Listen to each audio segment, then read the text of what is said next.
Inapprove na mga kababayan ng NEDA yung mga big ticket projects that will define the Marcos administration as as against the previous administrations na mga dilawan, at siyempre kasama na yung administrasyon ni Mao Diggs. Ano yung pagkakaiba ng Marcos administration? Iyon ang ibig sabihin natin.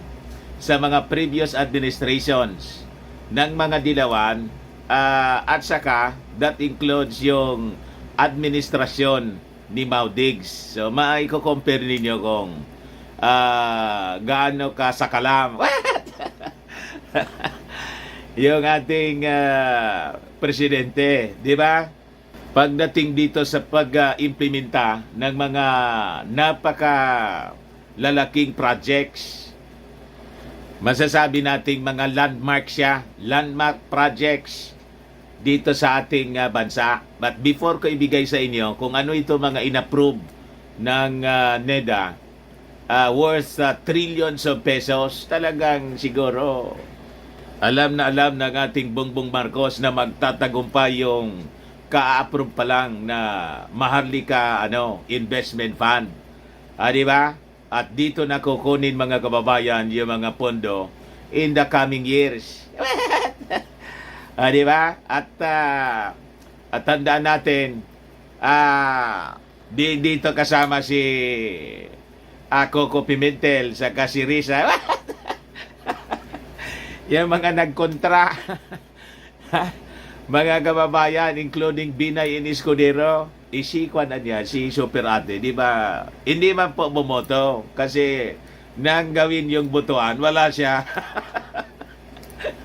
Di ba? May ibang papel po yung si Super Ate. Kaya hindi siya masyado. Kala ninyo, nag-iiba siya ng direksyon. Pero may iba siyang misyon mga kababayan sa Marcos administration kasi. Pero before kong ibigay sa inyo, mga kababayan, click subscribe muna nitong ating YouTube channel para lagi kayong updated po sa mga kaganapan dito sa ating bansa.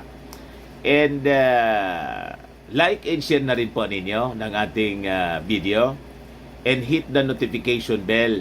At huwag na rin ninyo po mga kababayan na i-skip yung ating mga commercial ads para sa tuloy-tuloy na pagbangon. Sabi nga, para sa economic transformation. Di ba? Ngayon, sabi rito, this is direct from the releases ng Presidential Communications Office. May direkta tayong contact sa PCO. wala pa sa mainstream. Mayroon na tayo, mga kababayan.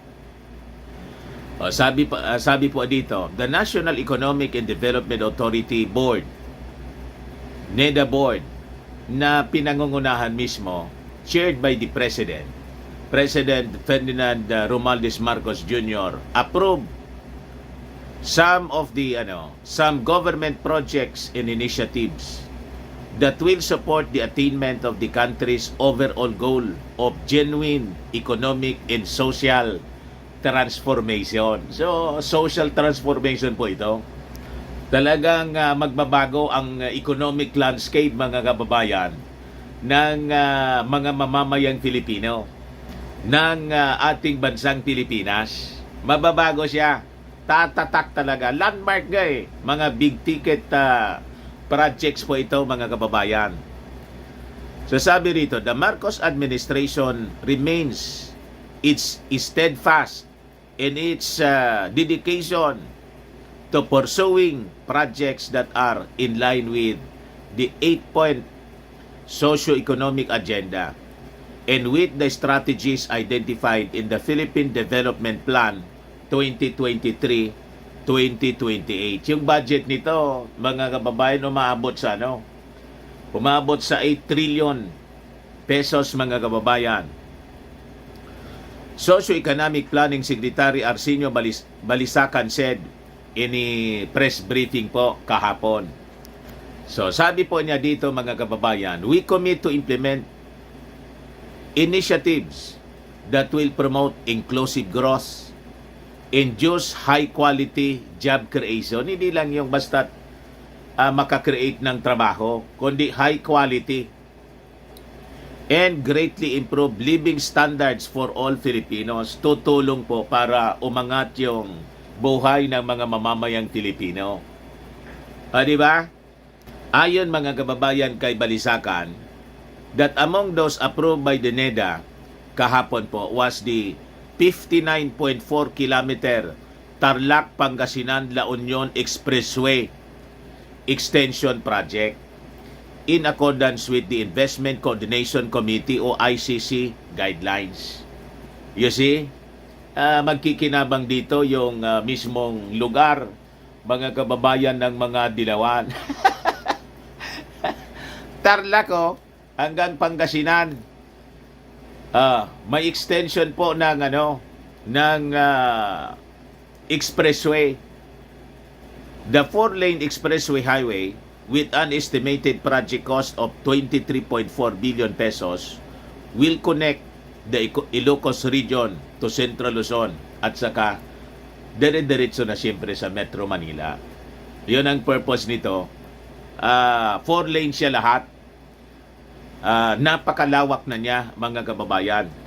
Para madali lang yung pag-travel ng ating mga motorista at yung pag-transport, mga kababayan, ng mga produkto galing sa Northern Luzon, Central in Northern Luzon, papuntang Metro Manila. Di ba yung mga gulay, mga agricultural products, yung Central Luzon po, nandyan yung rice granary, yung mga gulay na dinadala sa Metro Manila, most of this galing sa Baguio,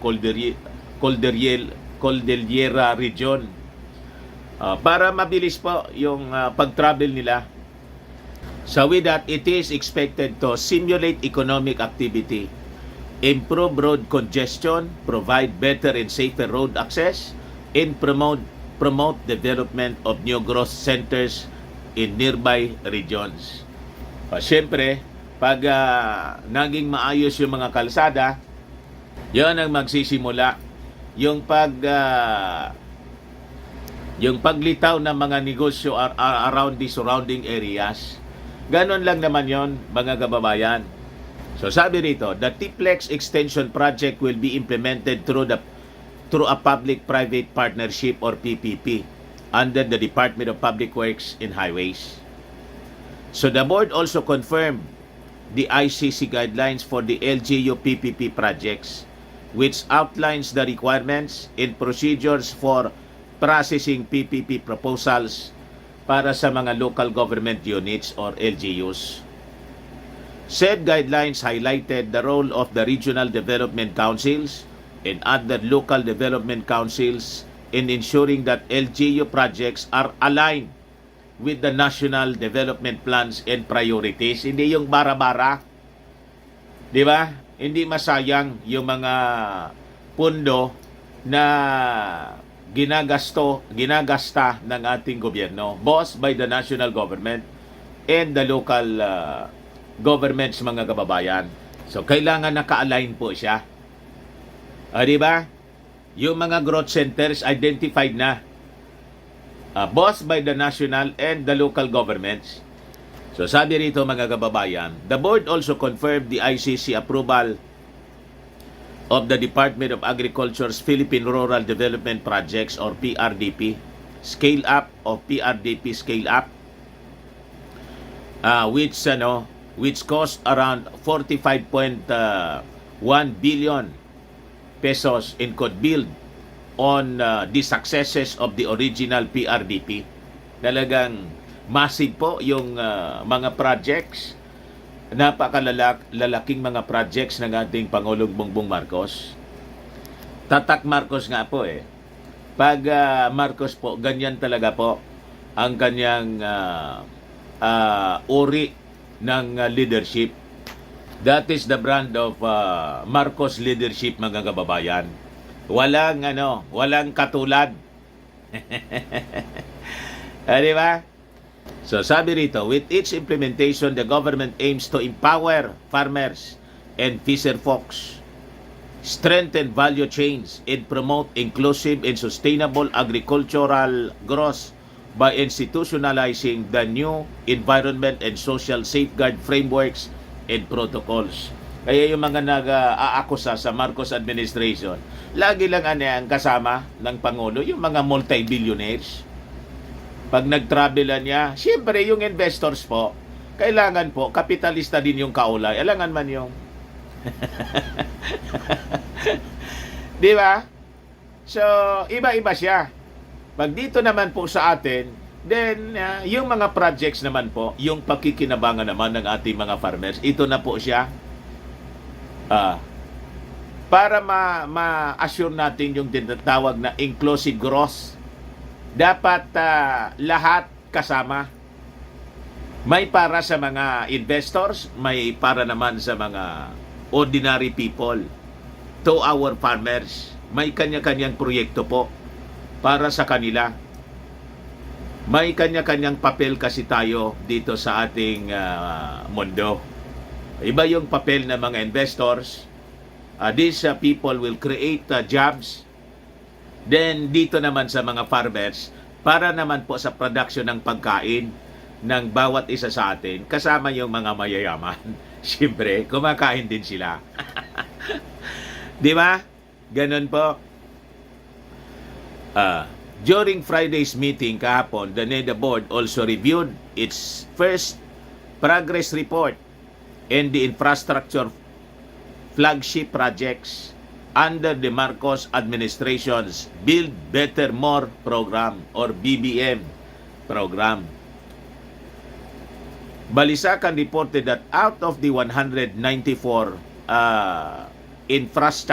infrastructure flagship projects or IFPs, 68 are currently ongoing na ano yan, tinatrabaho na po sila, ongoing na di ba?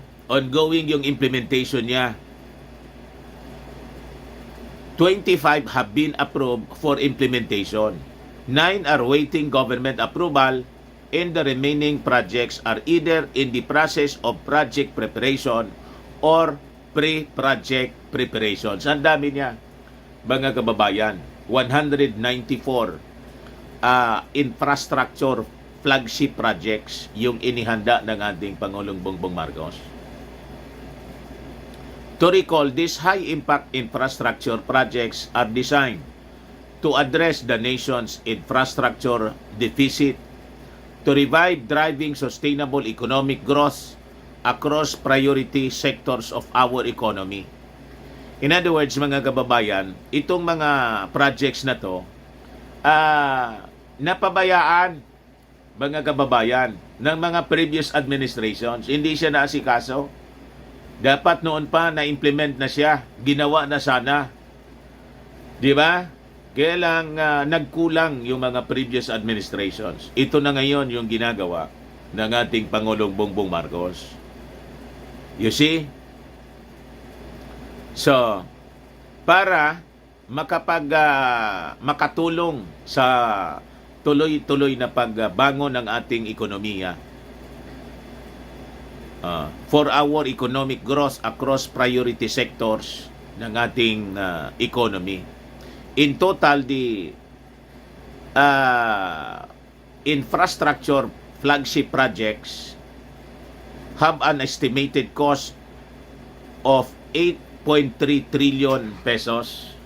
Ngayon, saan ito kukunin? Kaya nga po pinaparush ng ating Pangulong Bongbong, sinertify niya as urgent yung Maharlika Investment Fund.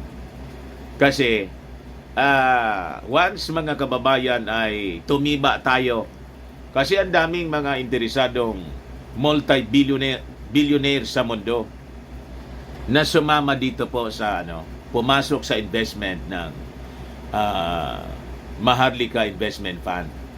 Then kukunin doon po, mga kababayan, yung gagamitin sa implementation ng mga big ticket projects in the future. So hindi lang sa ating galing sa dati na nating national budget, yung approved national budget every year or directly from the taxes of the Filipino people. Yan ang rason kung bakit po ipinapasa ng ating Pangulong Bongbong Marcos ang Maharlika Investment Fund. Ayaw na niya na dumagdag yung buwis na ipapataw sa mga mamamayang Pilipino. Pwede ba yan ang magaling na leader? Habang ini-implement yung mga projects, hindi man na niya, gawa tayo ng paraan kung paano i-implement dito na hindi na kailangan nating magdagdag pa ng buwis na alam niyang kabigatan yon sa ating mga mamamayang Pilipino. Ayos? Ayun po ang good news para po sa ating lahat. Baka lang gusto ninyo po itong itry. Firmax Firming and Lifting Cream, pinapahid po sa mga pulses and affected area. Mainam po sa paninigas ng mga kasuan. Ito naman po, Automax Radiant Serum. Sa mukha naman yung application. Anti-aging po siya. You will look 10 years younger than your age. Sa mga cancer patients naman po, baka lang gusto ninyo itong itry. Nengxia Red Mix Fruit Drink. Hindi man po siya gamot, food supplement siya. Kaya lang, gawa siya mga kababayan sa goji berry. Yung goji berry may anti-cancer properties. Ayos! Ako po si Dante Maravillas. Bye-bye. God bless.